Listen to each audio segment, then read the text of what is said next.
Bismillahirrahmanirrahim. Assalamualaikum warahmatullahi wabarakatuh. Berjumpa kembali dalam sesi perkuliahan kecerdasan buatan. Pada hari ini kita akan membahas tentang bagaimana menyiapkan data untuk kita proses di dalam interpreter Python. Kemudian bagaimana membagi data tersebut ke dalam dataset dan juga data training dataset dan juga training untuk data uji. Kemudian bagaimana melakukan fitur scaling dari dataset tersebut.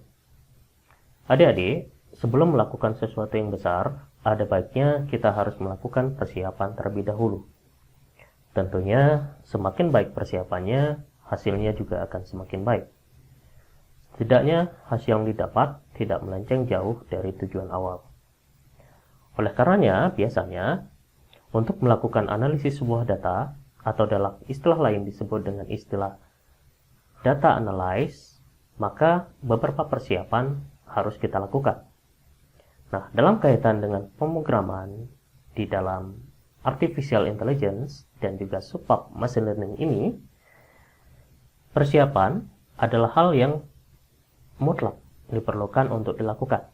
Nah, persiapan ini kita namakan dengan istilah atau biasa orang menamakan dengan istilah data preparation.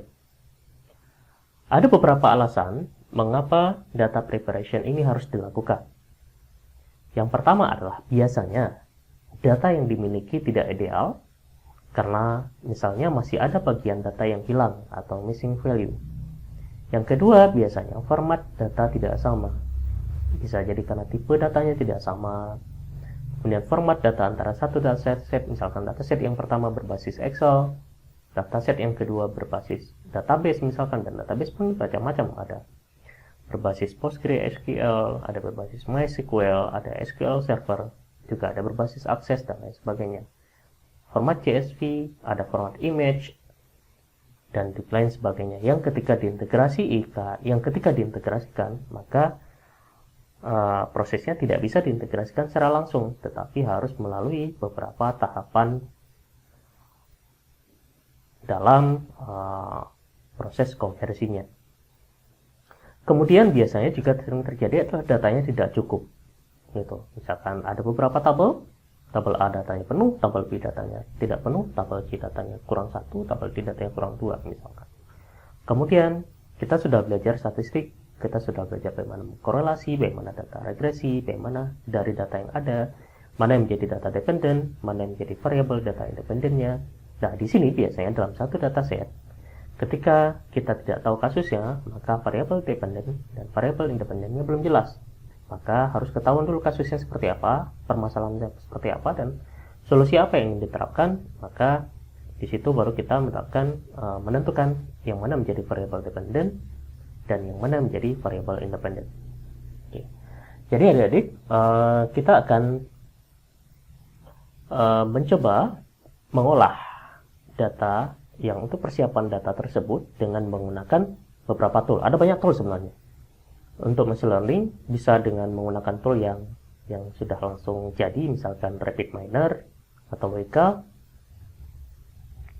atau DSPSS juga bisa, atau menggunakan karena kita adalah developer, maka kita mencoba menggunakan bahasa pemrograman. Nah, kita akan mencoba dalam pertemuan ini kita akan mencoba menggunakan bahasa pemrograman Python. Kenapa Python? Datanya sudah pernah saya beritahukan di pertemuan-pertemuan sebelumnya bahwa Python ini memiliki modul yang sangat-sangat lengkap. Kalian bisa cari sendiri di internet apa kelebihan Python dibanding bahasa pemrograman yang lain. Ada R, ada MATLAB dan lain sebagainya, SPSS dan lain sebagainya. Tapi ada kelebihan Python yang belum dimiliki oleh tool-tool atau IDE yang lain.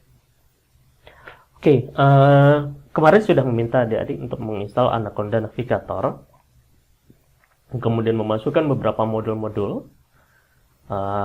Cara memasukkan modul masih ingat ya, bisa melalui PIP atau pip di command from Python.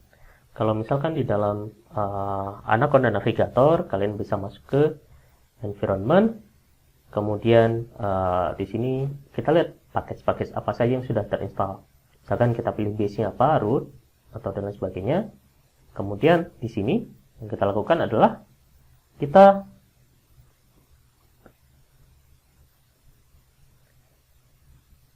lakukan berikutnya adalah kita mencari di sini yang mana yang modul atau misalkan yang kita butuhkan untuk perkuliahan ini, dan modul mana yang kira-kira